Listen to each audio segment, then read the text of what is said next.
हे मनुष्य, परमेश्वर में विश्वासी के रूप में आप लोगों को सभी बातों में परमेश्वर के अलावा और किसी के प्रति वफादार नहीं होना चाहिए और सभी बातों में उसकी इच्छा के अनुरूप होने में समर्थ होना चाहिए।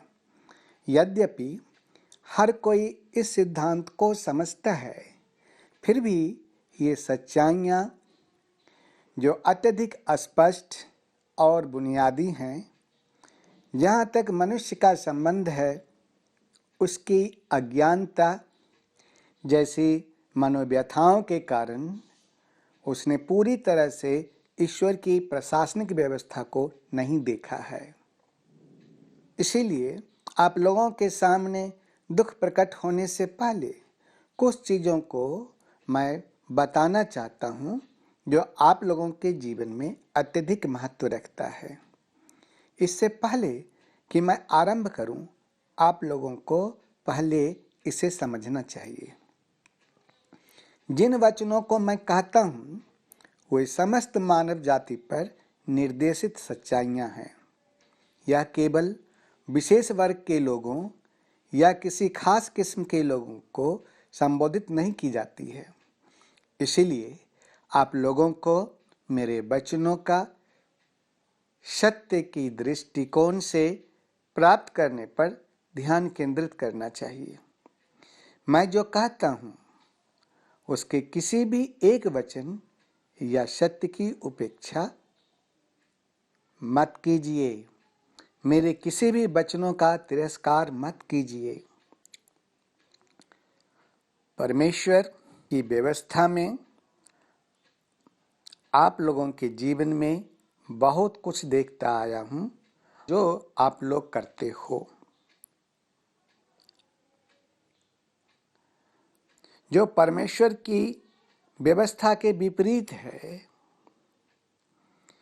उन सब चीज़ों को देखकर मैं यह कहता हूँ कि तुम लोग शैतान और उसकी दुष्टता का दास बन जाओगे। दास, मैं सच कहता हूँ कि तुम लोग शैतान और उसकी दुष्टता का दास बन जाओगे। दास, सत्य को मत कुचलो और परमेश्वर के व्यवस्था के विपरीत न चलो। परमेश्वर के वचन को धारण करो और परमेश्वर के घर के किसी भी कोने को दूषित मत करो। आप लोगों के लिए यह मेरी चेतावनी है। हे मनुष्य, मैं ही वह आदि श्री हूँ, मैं ही वह ईश्वर पुत्र हूँ जिसने मृत्यु की सत्ता को ललकारा है और आज फिर दुख की सत्ता को ललकारता है, जबकि मृत्यु और दुख दोनों ही प्रत्येक मनुष्य के जीवन में आता है।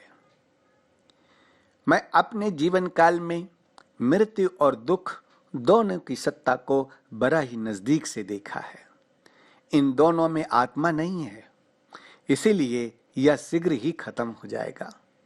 मृत्यु और दुख से छुटकारा पाने के लिए आज मैं एक मार्ग दूंगा, क्योंकि न तो दुख में रहकर जिया जा सकता है और न मृत्यु के आने पर जिया जा सकता है। इन दोनों से मुक्त होने का एक ही मार्ग है। आसक्ति को छोड़ दो और मेरे ज्ञान को अपनाकर इस ज्ञान पर चलो। इसलिए मैं घोषणा करता हूं कि मार्ग, सच्चाई और जीवन मैं ही हूं।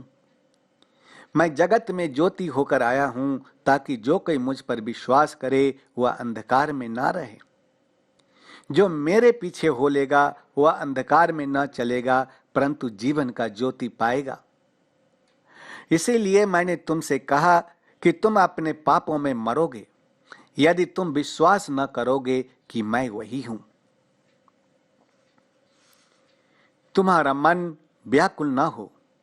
तुम परमेश्वर पर विश्वास रखते हो तो मुझ पर भी विश्वास रखो। मेरे पिता के घर में बहुत से रहने के स्थान हैं। यदि न होते तो मैं तुमसे कह देता कि तुम्हारे लिए जगह तैयार करने जाता हूं। यदि मैं तुम्हारे लिए जगह तैयार करूं तो फिर आकर तुम्हें अपने यहाँ ले जाऊंगा कि जहां मैं रहता हूं तुम भी वहीं रहो। मैं पूर्ण ब्रह्म का बेटा हूं। बेटा, जिस रीति से पिता अपने आप में जीवन रखता है, उसी रीति से उसने अपने पुत्र को भी यह अधिकार दिया है कि अपने आप में जीवन रखे। धर्मशास्त्र यूहन्ना अध्याय 5 का श्लोक 26 उल्टा करके देखो। जैसे पिता मरे हुए को उठाता और जिलाता है, वैसे ही पुत्र भी जिन्हें चाहता है उन्हें जिलाता है। धर्मशास्त्र यूहन्ना अध्याय 5 का श्लोक 21 उल्टा करके देखो। इसीलिए जिसके पास पुत्र है उसके पास जीवन है, और जिसके पास परमेश्वर का पुत्र नहीं उसके पास जीवन भी नहीं। धर्मशास्त्र 1 यूहन्ना अध्याय 5 का श्लोक 12 उल्टा करके देखो। मैं तुमसे सच कहता हूं और गिनती से कुछ बात कहना चाहता हूं कि ऐसा कोई उपाय नहीं कि जिससे मृत्यु ना हो। जिसने जन्म लिया है वह मरेगा अवश्य। प्राणियों का स्वभाव ही मृत्यु है। नंबर 2, पके हुए फलों को जिस तरह डाल से नीचे गिर पड़ने का भय है, ठीक उसी तरह जन्मे हुए प्राणियों को भी मृत्यु का भय लगता रहता है। नंबर 3, कुम्हार के गढ़े हुए मिट्टी के बर्तन का जिस प्रकार टूटने पर पर्यवसान हो जाता है, ठीक उसी प्रकार प्राणियों के जीवन का मृत्यु में पर्यवसान होता है। नंबर 4, छोटा हो या बड़ा, मूर्ख हो या पंडित, सभी मृत्यु के अधीन हैं। ये सभी मृत्यु परायण हैं। नंबर 5, मृत्यु और जरा से यह सारा संसार ग्रसित हो रहा है। यह तो लोक स्वभाव ही है, ऐसा समझकर आत्मज्ञ पंडित शोक नहीं करते।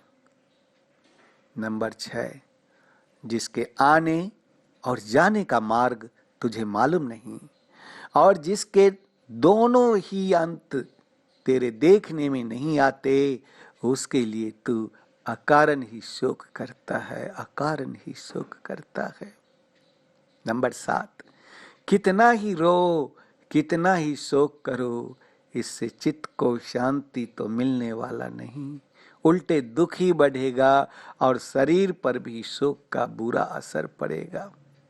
नंबर 8, स्वयं को कष्ट देने वाला मनुष्य छीनकाय और निस्तेज हो जाता है। शोक से उन मृत प्राणियों को कोई लाभ तो पहुंचता नहीं, अतएव यह शोक व्यर्थ है, व्यर्थ। नंबर 9, कोई 100 वर्ष या इससे अधिक जीवित रहे तो क्या, एक न एक दिन तो उन प्रियजनों के बीच से अलग हो जाना ही है। नंबर 10, अतः जो अपने आप को सुखी रखना चाहता है, उसे अपने अंतःकरण से इस शोक रूपी मल मूत्र को खींचकर बाहर फेंक देना चाहिए। नंबर 11, यह चीज मेरी है या दूसरों की, ऐसा जिसे नहीं लगता और जिसे ममत्व की वेदना नहीं होती, वह यह कहकर शोक नहीं किया करता कि मेरी वह चीज नष्ट हो गई है। नंबर 12, प्रिय वस्तु से ही शोक उत्पन्न होता है और प्रिय से ही भय। प्रिय वस्तु के बंधन से जो मुक्त है उसे शोक नहीं, फिर भय कहां से हो। नंबर 13, प्रेम या मोह शक्ति से ही शोक उत्पन्न होता है और प्रेम से ही भय। प्रेम से जो मुक्त हो गया है उसे शोक कैसा और फिर भय कहां से होगा, भय कहां से होगा। 14, इसी कारण राग, काम और तृष्णा से शोक तथा भय उत्पन्न होता है। इनसे जो विमुक्त है उसका शोक से क्या संबंध, और फिर उसे भय कहाँ से होगा।